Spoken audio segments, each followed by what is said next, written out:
NFL drama is louder than a blindside block, and the Kelce universe is pure chaos. Travis Kelce dropped heavy "I need to think" energy after the Chiefs' final game, sparking retirement panic everywhere. Fans gasped, timelines melted, and speculation exploded. Then Chris Jones swooped in like a loyal bestie, reassuring everyone Kelce isn't finished, not even close, and very much still cooking. Despite rumors, the locker room stays confident. Oh, darn it. He'll be back. Next, Caitlin Clark pops in as a proud Chiefs stan, hyping Kelce's massive milestone like it's her own win. Then things get spicy when Jason Kelce and JJ Watt totally forget the broadcaster no bias rule, letting raw emotions slip through on The Eagles will be able to repeat the Super Bowl. And finally, Taylor Swift skipping the season finale sent the internet straight into detective mode. No sweet appearance, no post-game clips, just silence, and suddenly the Travis Kelce retirement chatter got very real. Not the cute, legacy tour kind with confetti and speeches, but the messy, emotional, we just got dumped publicly kind.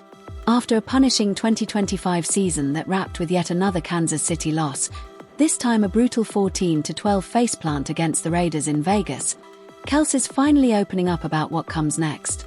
At 36, Kelce walked into that Raiders game looking like a man who knew every snap might be overanalyzed.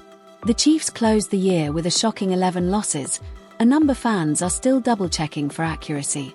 Kansas City missed the playoffs for the first time in more than a decade and often looked like a team powered by fumes, memories, and muscle tape. The season truly unraveled after Patrick Mahomes suffered a season-ending ACL injury in Week 15. From there, it was chaos in shoulder pads. Still, Kelce didn't sound bitter. He spoke with real pride about his teammates, even as the season ended on a sad trombone note. But when the conversation turned to his future, he didn't sound like someone reading from a prepared script. Kelce hinted that a decision is coming in the next few weeks, maybe quickly, maybe not. One thing was clear, he's not rushing it. After a season full of tight losses, emotional whiplash, and hard questions, it makes sense. Retirement may be in the air, but Kelce not ready to serve it up at the dinner table just yet.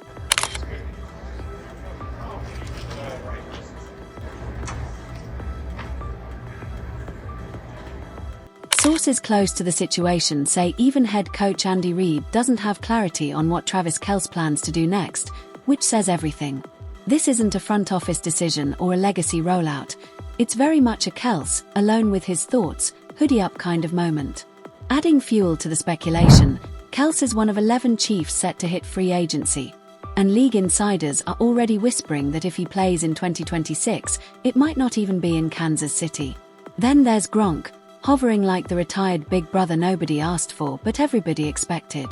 He's been offering his usual brand of unsolicited wisdom, basically saying Kelce should only keep playing if his heart is still fully in it. Fair advice, but it definitely didn't quiet the noise, and just when it seemed like Kelce might fade quietly into the off-season, he showed up at the Pro Bowl games, his 11th straight, on February 3rd in San Francisco. Because apparently even peak retirement rumors can't cancel the Kelce brand.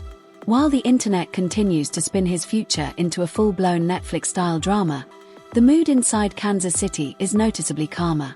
Leading the TK is absolutely coming back fan club is defensive line wrecking ball Chris Jones. In classic teammate fashion, Jones brushed off the retirement chatter like it was a weak screen pass. He made it clear his not buying the Kelce is done storyline at all. Even though he admitted he can't speak for another grown man, Jones sounded genuinely confident that his guy is running it back next season. The energy was very much that one friend who refuses to believe you're actually quitting the gym this time no matter how serious you sound about it.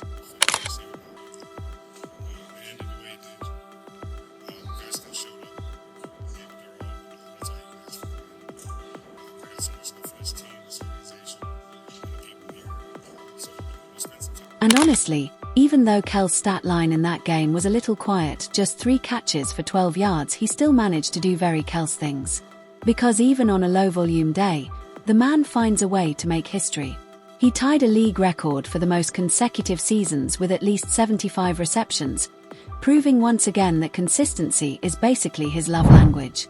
The 2025 season tested the Chiefs from every angle imaginable. Injuries piled up, The offense struggled to find any real rhythm, and everything unraveled even more after Patrick Mahomes injured his knee and needed surgery. From that point on, the year felt like controlled chaos at best. That's exactly why people started side-eyeing Kelce, now 36, and wondering if this might finally be the moment he decides to walk away. But Chris Jones' comments weren't just empty hype. They reflected what the team genuinely believes: this story isn't finished yet. And while Jones was talking up his teammate, he was also quietly stacking his own legacy. Heading into Week 18, he was tied with Chiefs legend Neil Smith on the franchise's all-time sacks list. Then he casually dropped a 2-sack performance, pushing himself past Smith and placing him behind only Derek Thomas and Tom Haley in Chiefs history. That jump also moved Jones up to 65th on the NFL's all-time career sacks list, further cementing his place among the league's elite.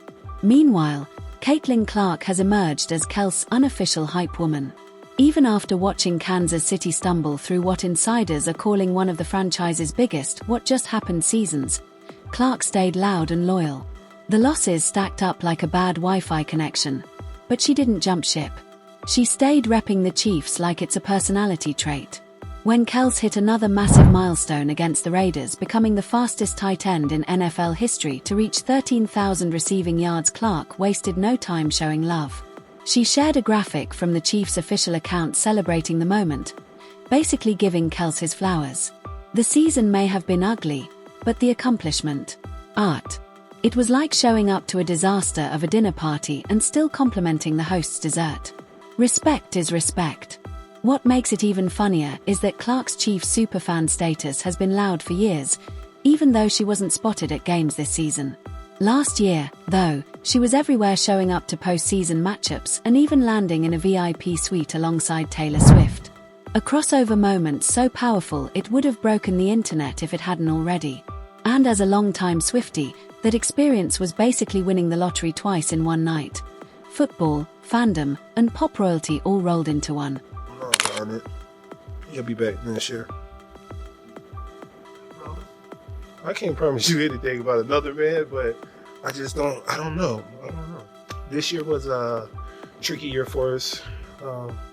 I got faith my dog coming back. And now the Kelce universe keeps expanding, because Jason Kelce and JJ Watt are out here breaking the unofficial laws of NFL broadcasting like it's a prank show. Both recently retired legends are still adjusting to life in the booth, but mentally, they're absolutely still in the locker room, and it shows. There's an unwritten rule in broadcasting: be neutral. No cheering, no hometown bias. No "we like you're about to strap on pads and stretch your hamstrings." You're supposed to analyze, not emotionally suit up. Jason Kelce either never got that memo or got it and immediately said no thanks. Before an Eagles-Packers matchup, Kelce was breaking down the game and casually dropped a "we" while talking about Philly, even though he hasn't played for the team in nearly 2 seasons. It was subtle, but loud at the same time.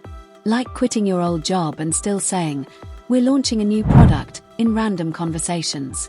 You don't technically work there anymore, but your heart is still clocked in. And honestly, that's kind of what makes it entertaining. Fans don't just hear analysis, they hear loyalty slipping through the mic, whether it's allowed or not.